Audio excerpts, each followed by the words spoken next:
Now, I must confess, I am a big lover of all types of pies, from bœuf bourguignon pie to chicken pies. I even like vegetarian-style pies, and that's exactly what I'm going to be making for you here. This is so delicious. It's a roast pumpkin and ricotta pie that has currants in it and some kale. Now, to start with, I'm going to add some oil just to a pan that's on a medium to high heat. And you want about 2 tablespoons of olive oil. And I'm just going to soften and slightly caramelize my onion. Now, I've got a Spanish onion here, and in it goes. Now for some spices, some whole fennel seeds. They can go in with the onion, and like always, add a little bit of salt at the beginning when you're cooking these onions, just so it releases some of the moisture so they don't burn too fast. Now I'll just give them a quick toss.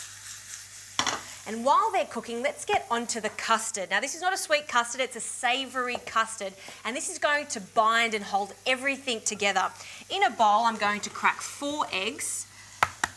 And I'm going to add some cheeses to this. Now, this is where you can get really adventurous. You can add all types of cheeses, from mozzarella to blue cheese, which again also goes very well with pumpkin. But I'm going to keep it really simple and light with some Parmesan cheese. So some fresh Parmesan, I'm going to grate that directly into the bowl. And now for the ricotta, 180 grams, along with a good pinch of nutmeg and some smoked paprika. Now, just to make sure that this is custard-like, I am going to add a little bit of milk and, for a little zing, some lemon zest. So again, just on a grater, finely grate.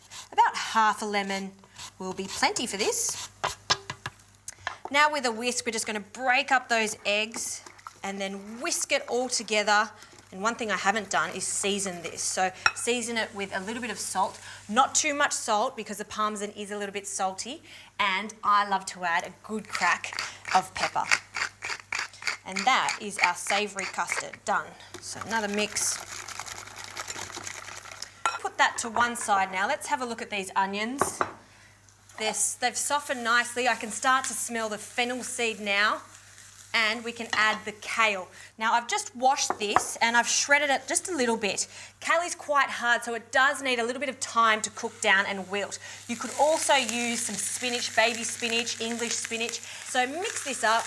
I might use a spoon just to toss it in, that delicious onion and fennel mixture there.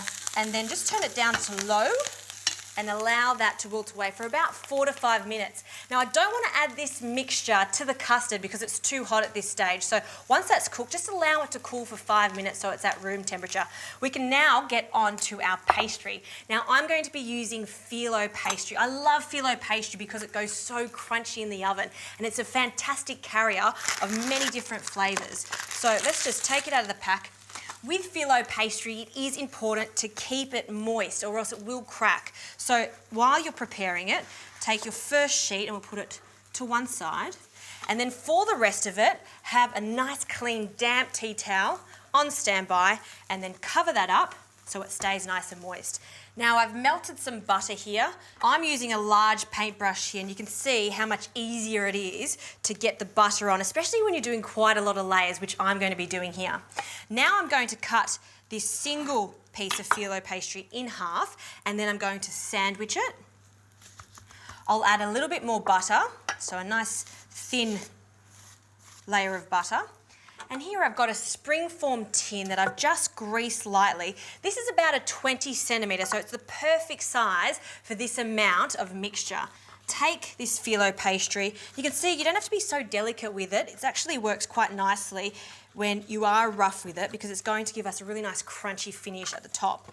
But what we do really want to do is get the Fillo pastry right in the edges here to form the perfect edge on our pie. Now leave a little bit overhanging because I'm going to fold that over once I put the mixture in. So now I'm going to do about 4 or 5 layers of this Fillo, and that'll give us just enough time for this kale to cool down too.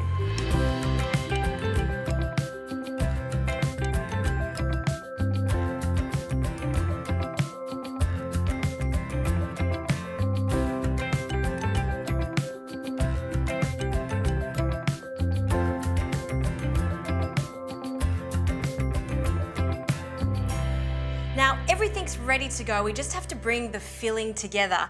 I've pre-cooked this pumpkin. You can roast it in the oven or you can steam it. I actually prefer to roast it because you don't want too much water content in it. And you can see how soft it is, so do cook it for about 15 to 20 minutes so it is easy to mash. And it doesn't have to be a complete puree, it can be slightly chunky, just like this. Add it to our savoury custard. In that goes. Now for the currants, I'm going to add them to the custard, a small handful, and we'll mix that up. You can see how thick it is, and you can see the little speckles of ricotta. I love the speckles of ricotta because again, it's going to keep this really nice and light.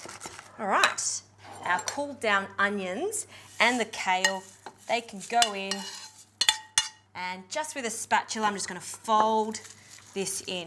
Now I'm going to keep mine 100% vegetarian today, but if you've got a little bit of pancetta or some prosciutto, fantastic to add to this. And I'm going to have just a really quick taste just to make sure the seasoning's right. Oh, spot on. Love that. I love how I can actually taste the fennel seeds throughout this. Carefully pour that in to our phyllo pie base. Spread that out, and all we need to do now is just fold over this buttered phyllo. If you like, you could get a few more layers of phyllo pastry and cover it completely, but you know what, I'm going to keep it just a little bit open so we can expose what the filling is. Now I'm just going to add a little bit more butter just to the phyllo border so it goes nice and golden brown. And this goes into the oven, so 180 degrees for about 30 minutes or until it's golden brown, and that center is just set.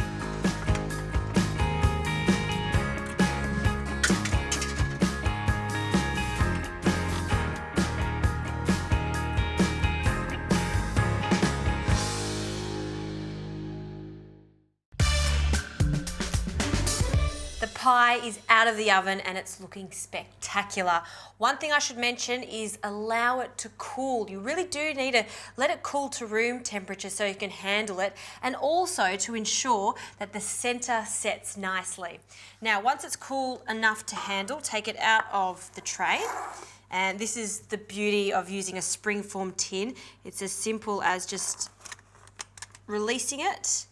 And because we use that butter, it just comes off so nicely. Look how perfect that is. I love a pie like this. It's a free-form one, it's crunchy, and now we just need to take the base off. So I'm just gonna lift that up, and then just with a palette knife, just pop that underneath that very carefully, and then straight onto a presentation plate. It looks so good, it looks like a cake. And now for an extra element of crunch, some pine nuts. I'm just going to scatter them over the top here. And that is done. Now I would serve that with a very simple, crispy green salad. This is delightful. It's also going to feed many people, at least 8 to 10 people. Fantastic warm, even better cold the next day in your lunchbox.